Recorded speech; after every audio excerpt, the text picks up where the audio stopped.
It was the kind of winter night that seemed to absorb sound.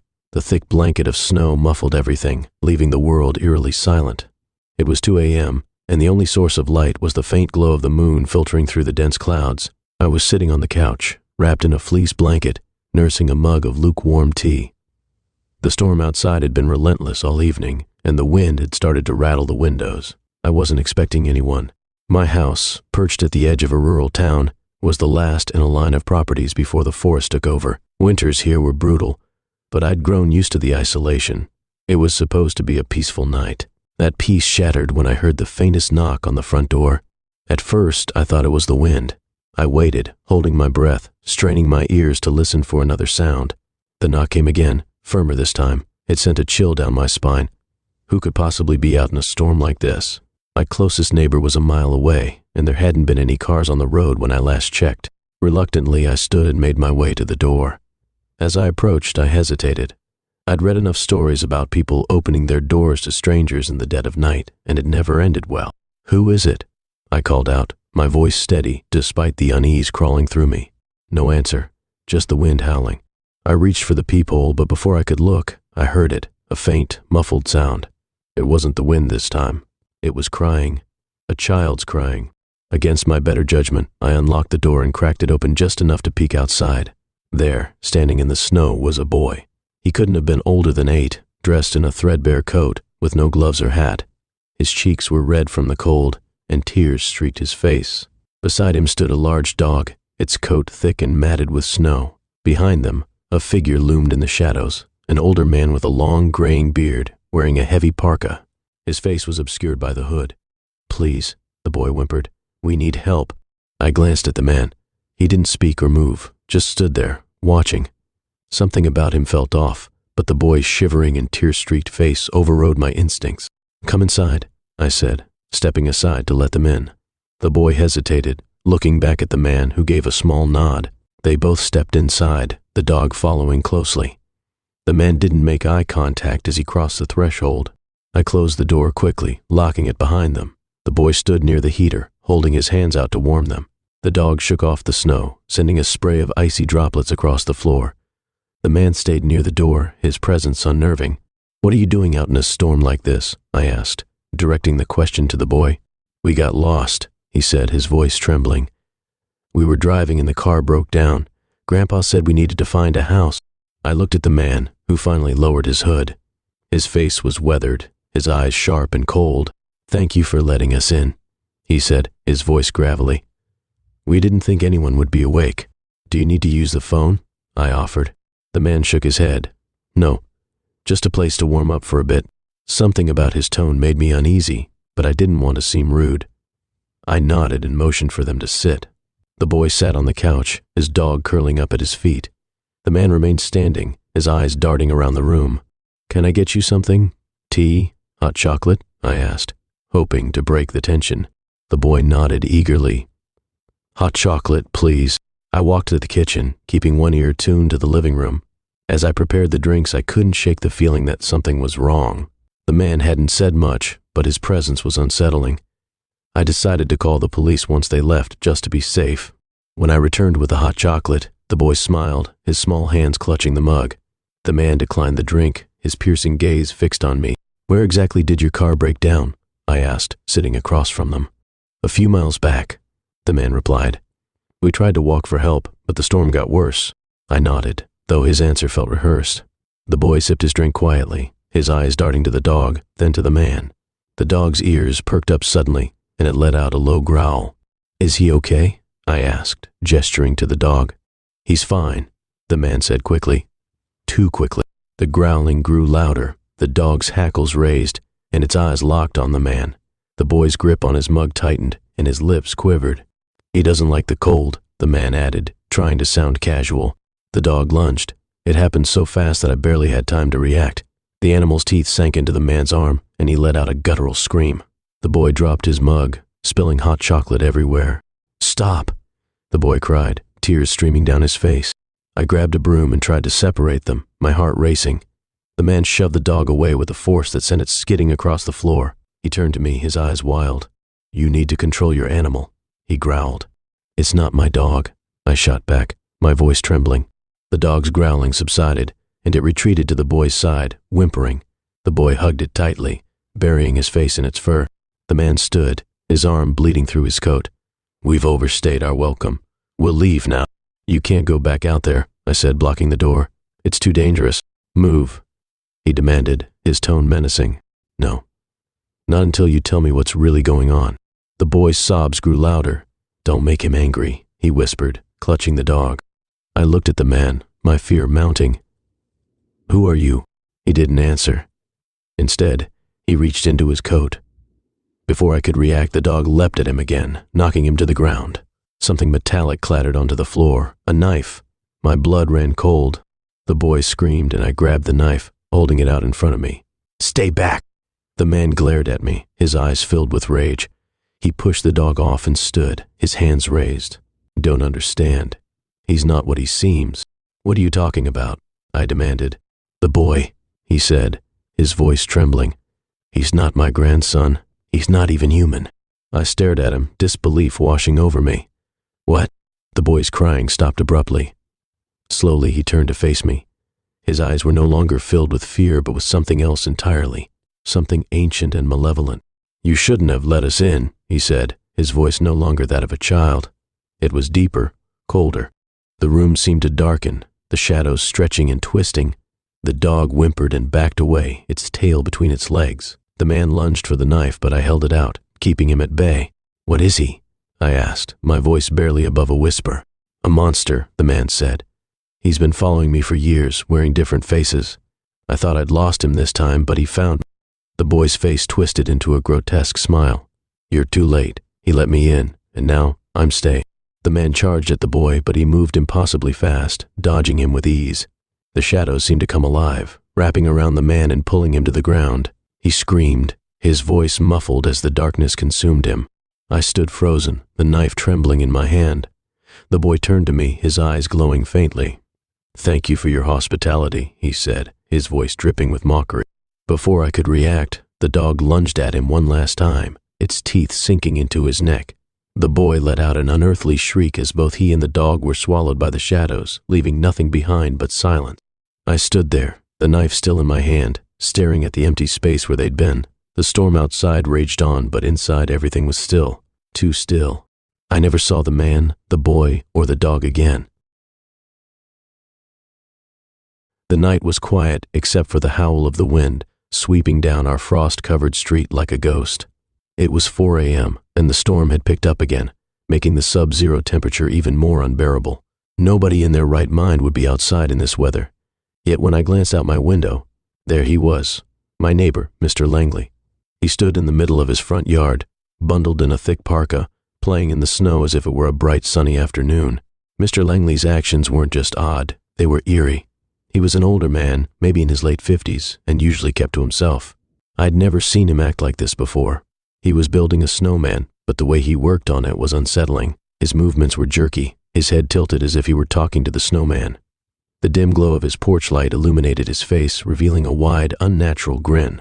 Everyone in the neighborhood had retreated indoors weeks ago, driven inside by the relentless cold.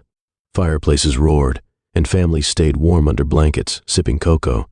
Yet here was Mr. Langley, defying logic and braving the storm. My curiosity got the better of me, and I stayed by the window, watching him. I didn't realize how long I had been standing there until I felt my legs cramp. Mr. Langley was still out there, now lying in the snow, making what looked like a snow angel, except his movements were exaggerated, almost violent. I shivered, but not from the cold. Something about the scene was profoundly wrong. The next day, I couldn't get the image of him out of my mind. I thought about mentioning it to someone, but what would I say? That my neighbor was making snow angels at 4 a.m? It sounded ridiculous. That evening, as I settled into bed, I told myself it was probably nothing. Maybe Mr. Langley just had trouble sleeping, or maybe he was one of those eccentrics who didn't care about the cold. I convinced myself to let it go, but at 4 a.m., my phone rang. The sharp sound pierced through my dream and jolted me awake. I groggily reached for my phone on the nightstand, squinting at the screen. It was an unknown number. My first instinct was to ignore it, but something compelled me to answer. Maybe it was an emergency. "Hello?" I croaked, my voice hoarse from sleep. There was a pause on the other end, followed by a raspy, almost childlike voice. "Hello, dear. Come outside. I want to play hide and seek with you." My blood ran cold. "Who is this?" I demanded, my voice trembling. The line went dead. I stared at my phone, my stomach churning. The voice sounded faintly familiar, but I couldn't place it. And then it hit me. It sounded like Mr. Langley. I sat up in bed, my mind racing. Was this some kind of prank? Who calls someone at 4 a.m. to play hide and seek? I tried to shake it off as a bad dream, but a nagging feeling kept me awake. I decided to check the window. Sure enough, there he was again. Mr. Langley stood in the middle of the street staring directly at my house. His parka hood was down this time, and his face was pale, almost luminescent under the streetlight. He wasn't moving, just staring. I quickly pulled the curtain shut and locked my bedroom door. My mind raced with questions. Should I call the police? Confront him? But what would I say? That my neighbor wanted to play hide and seek in the middle of the night? The rest of the night was a blur of anxiety and sleeplessness. When morning came, I felt a little better, though still on edge. I decided to casually mention it to another neighbor, Mrs. Harris, when I saw her clearing her driveway of snow. "Mr. Langley's been acting a bit strange lately, hasn't he?" I ventured, trying to sound nonchalant. Mrs. Harris looked up, her face grim. "You've noticed it too, huh? I've seen him out there at odd hours. My husband says he's harmless, but it gives me the creeps." Her words did little to reassure me. If anything, they made me feel worse. It wasn't just me, other people were noticing his bizarre behavior too. That night, I made sure all the doors and windows were locked. I even double-checked them, just to be safe. But once again, at 4 a.m., the phone rang. This time, I didn't answer. I let it ring until it stopped, but a few seconds later, it started again, and again, and again. Finally, I grabbed the phone and shouted into it, "Leave me alone." There was a pause, and then the same raspy voice spoke.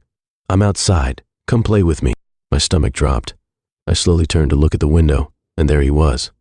Mr. Langley stood in my front yard, waving at me with that same unsettling grin. I'd had enough. I called the police and reported a trespasser. They said they'd send someone over, but by the time the officer arrived, Mr. Langley was gone. All that remained were footprints in the snow. The officer took my statement and assured me they'd keep an eye on the neighborhood. I nodded, but I wasn't convinced. Something told me this wasn't over. The next day, I decided to confront Mr. Langley directly.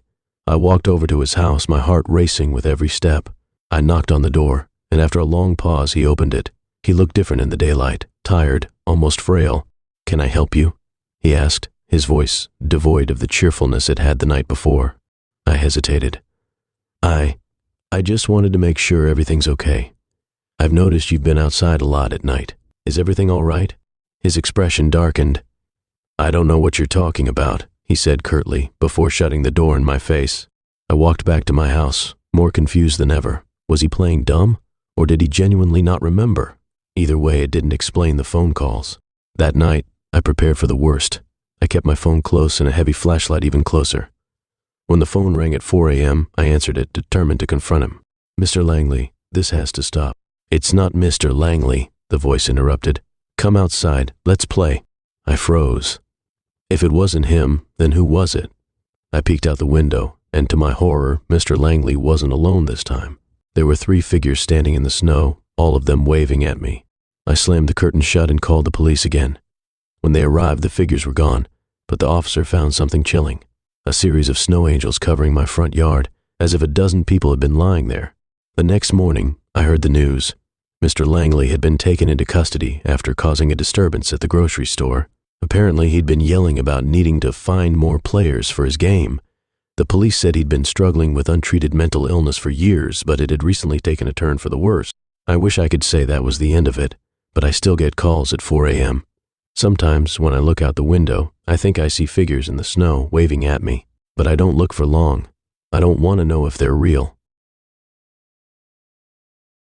The winter wind rattled the windows as I sat alone in my bedroom, wrapped in a blanket, scrolling aimlessly on my phone. It was a typical Friday night, the kind where the quietness of the house felt more like a presence than an absence. My parents were out visiting relatives and wouldn't be back until late. I'd assured them I was fine staying home alone, after all. I'd done it plenty of times before, but something about this night felt different. Around 9 p.m., a sound broke through the stillness. It was faint, but unmistakable, a gentle tapping, like something or someone knocking on the bathroom window. I froze, my heart skipping a beat. The bathroom was down the hall, and the thought of someone being near its window was unsettling. I reminded myself the wind was fierce tonight. Maybe a branch had struck the glass. Shaking off my nerves, I stayed put and tried to focus on a YouTube video playing on my phone, but the tapping persisted, growing rhythmically louder until I couldn't ignore it anymore. With reluctance, I slid off the bed and crept toward the hallway. The bathroom door stood ajar, a sliver of dim light from the hallway lamp cutting into the darkness inside. The sound stopped as soon as I stepped closer. I hesitated, then peeked inside. Nothing seemed out of place, no broken branches, no intruder, just my reflection staring back at me in the mirror. I shut the door firmly and returned to my room, telling myself it was nothing. An hour passed, and I was beginning to relax again. Then out of nowhere, my bedroom door creaked open slightly. The movement was slow and deliberate, as if someone had pushed it gently from the other side. I stared at the door, frozen in place. Maybe the wind, I whispered aloud, trying to convince myself. But the windows were closed, and the house had no drafts. To make matters worse, my bedroom light flickered before suddenly turning on by itself. The brightness was jarring and my chest tightened. I grabbed my phone and turned on the flashlight, scanning the room for anything unusual. Still, there was nothing. I tried to shake it off as a power surge and moved to turn the light off manually. The switch felt cold under my fingertips, almost icy. As I sat back on my bed, the house fell silent again. I wanted to call my parents, but didn't want to sound paranoid. They'd only tell me I was imagining things. Just as I began to calm down, another sound shattered the quiet, this time coming from the roof. It was louder than the tapping, a heavy scraping noise, like something being dragged across the shingles. My blood ran cold. I grabbed my flashlight and headed cautiously for the attic ladder, which led to the rooftop. Climbing up, I pushed open the hatch and poked my head out into the freezing night air. Snowflakes swirled in the wind and the roof was blanketed in white. At first I saw nothing unusual, but then I spotted it, a chair covered in snow, sitting near the edge of the roof. Next to it was a small table, and on the table, a fresh cup of coffee. Steam rose from the cup, curling into the cold night air. I'd never brought a chair or table up here, let alone made coffee outside in the snow. The sight was surreal, like a scene from a dream. I approached cautiously, my boots crunching on the frozen roof. The coffee smelled rich and warm, its aroma cutting through the icy wind. My hand hovered over the cup, and I felt its heat. It was real. Suddenly a loud scream erupted from below, breaking my trance. It was coming from the basement. My heart raced as I scrambled back down the attic ladder, nearly slipping in my haste. I grabbed a kitchen knife on my way to the basement door, every instinct screaming at me to call for help. But I had to see what was going on. The basement door creaked open, revealing a narrow staircase that led into darkness. The scream had stopped, replaced by an oppressive silence. I descended slowly, each step feeling heavier than the last. My flashlight beam danced across the walls, illuminating shelves of old boxes and forgotten furniture. "Hello?" I called out, my voice trembling. No response. I reached the bottom and scanned the room. Nothing seemed out of place, yet the air felt charged, like static before a storm. I just about convinced myself to go back upstairs when I noticed something unusual. In the far corner of the basement, a small pile of snow was melting into the concrete floor. How had snow gotten down here? Before I could investigate further, the doorbell rang upstairs, startling me so badly that I nearly dropped my flashlight. I bolted up the stairs, relief flooding through me at the thought that someone else was here, maybe a neighbor or my parents. Yes, it had to be my parents. I flung the door open, and there they were, standing on the porch, bundled in their winter coats. My mother's cheeks were red from the cold, and my father gave me a concerned look. "You look like you've seen a ghost," he said with a nervous chuckle. I stepped aside to let them in, my words tumbling out in a frantic explanation of everything that had happened. The noises, the lights, the chair on the roof, the scream in the basement. My mother put a comforting hand on my shoulder, but her expression was worried. "You've been under a lot of stress lately," she said gently. "Maybe your mind's playing tricks on you." I wanted to argue, to insist that what I'd experienced was real, but the warmth of their presence made me feel safe enough to let it go. Maybe she was right. Maybe I had imagined it all. As I locked the door behind them and we settled in for the night, I couldn't shake the feeling that something or someone had been in the house with me. Later, as I lay in bed, I thought about the coffee on the roof, the snow in the basement, and the scream that had pierced the night. If my mind was playing tricks, it was cruelly convincing. And if it wasn't, I didn't want to know who or what had been toying with me in my empty house on that cold winter night.